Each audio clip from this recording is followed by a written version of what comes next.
Ini quotes tentang pendidikan. Hari ini banyak ya fenomena seperti yang diamati oleh Berkeley tentang pendidikan agama. Katanya Berkeley begini, mengamati pendidikan anak-anak, aku melihat mereka diperintah tentang agama sebelum mereka dapat berpikir. Dan akibatnya perintah tersebut tidak membuahkan apapun selain memenuhi akal anak-anak yang masih lemah dengan prasangka-prasangka. Jadi ini kritiknya Berkeley terhadap pendidikan agama pada anak-anak. Memang banyak kita lihat anak-anak itu selalu diperintah dan dipaksa untuk patuh, taat, menjalankan perintah agama. Meskipun mungkin belum masanya, belum umurnya. Sebenarnya ya tidak salah karena setiap orang tua tidak mau anaknya buta agama.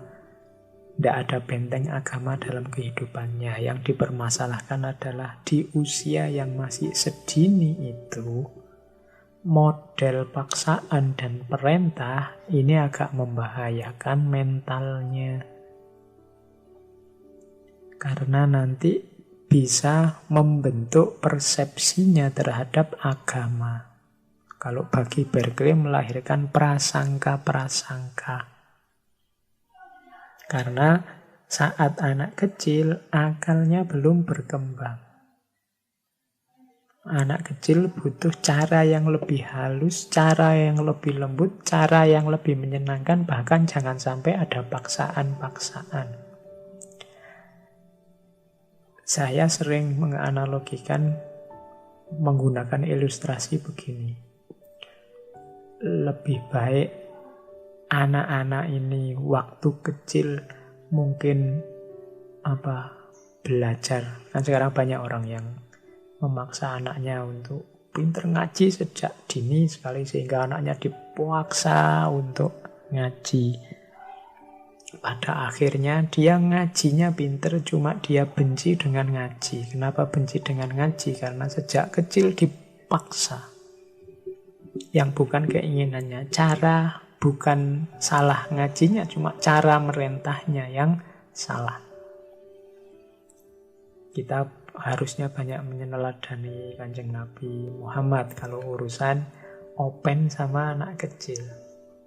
Kanjeng Nabi itu terkenal sekali, tidak pernah memaksa, lemah lembut, kasih sayang terhadap anak-anak. Saya ingat ada cerita dari seorang sahabat yang sejak kecil ikut Kanjeng Nabi.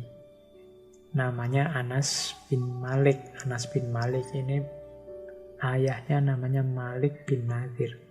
Cuma ayahnya meninggal waktu beliau kecil dan oleh ibunya beliau yang kecil ini dititipkan di rumah Rasulullah. Tujuannya untuk melayani Rasulullah. Kalau hari ini mungkin nyantrik di rumahnya Rasulullah. Nah, Anas ini cerita. Nanti dicari ya, saya lupa hadisnya. Kelihatannya di Sunan Abu Dawud ada. Katanya Anas bin Malik, aku demi Allah sudah 7 atau 9 tahun mengabdi kepada Rasulullah dan tidak pernah aku dengar Rasulullah mengomentari kesalahanku dengan kalimat kenapa engkau melakukan begini atau kenapa engkau tidak melakukan ini. Ini kalimat ini kan rasanya masih lembut, tapi Rasulullah tidak pernah. Bahkan ini kan kalimat teguran. Kalau kasarnya semacam memarahi.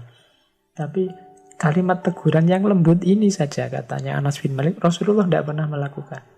Kenapa engkau tidak melakukan begini? Itu kan kayak kita hari ini. Kenapa engkau tidak ngaji? Adikmu yang masih balita kamu marahi. Kok tadi tidak sholat? Dan seterusnya. Nah ini katanya Anas. Rasulullah negur seperti itu tidak pernah. Ada cerita katanya Anas satu ketika Kanjeng Nabi memutus beliau Anas untuk melakukan sesuatu keperluan.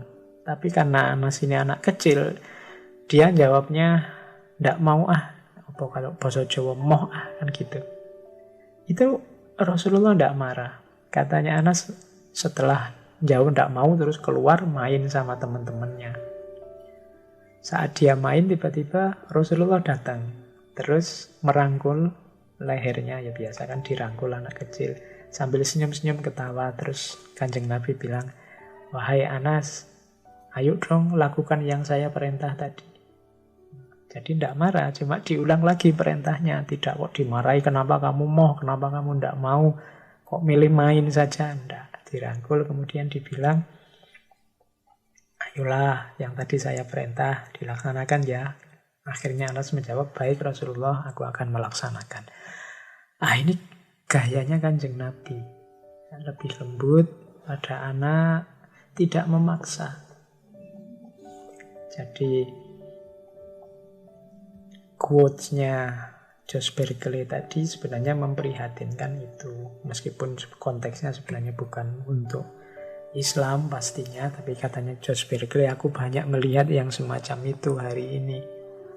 Anak-anak yang diperintah dan dipaksa sehingga memenuhi akalnya dengan prasangka-prasangka yang keliru, termasuk tentang agamanya. Jadi adik-adik kita, ayo dieman-eman. Kita masukkan nilai-nilai agama, kita latih keterampilan praktek beragama yang baik, tapi caranya harus diatur yang baik. Mereka masih rapuh mentalnya, rapuh akalnya, gembirakan mereka, sehingga muncul kesadarannya, muncul komitmennya terhadap agama. Oke. Terus. Nah, ini ada lagi selanjutnya quote. We ought to think with the learned and speak with the vulgar. Katanya Josh Berkeley, kita harus berpikir bareng-bareng orang yang terpelajar dan kita bicara dengan orang yang vulgar. Vulgar itu mungkin maksudnya di sini bicara yang apa adanya. Untuk mengasah pikiran kita, ayo banyak-banyak berpikir, diskusi dengan orang-orang pintar. Tapi speak with the vulgar. Untuk tahu yang benar, kenyataan yang sejati, kadang-kadang kita butuh orang-orang yang ngomongnya vulgar. Vulgar itu kan orang yang ceplas-ceplos. Kalau benar ya benar, kalau salah ya salah. Tidak rumit, tidak bulat. Nah, itu kita latih diri kita dengan orang-orang yang vulgar. Biar kadang-kadang orang itu kan tambah pinter, ilmunya tambah banyak, tambah ruwet, tambah bulat, sehingga kebenarannya sering kelewat. Nah, orang-orang yang ngomongnya ceplas-ceplos apa adanya ini sering membantu kita untuk mengungkap yang benar. Contohnya ya kalau kita ketemu anak-anak kecil, anak-anak yang masih lugu, jujur, itu kan ngomong apa adanya, ceplas-ceplos. Tapi ya sering benar dibandingkan yang besar-besar yang sudah banyak retorikanya, sudah banyak basa-basinya, sehingga kebenarannya kadang hilang.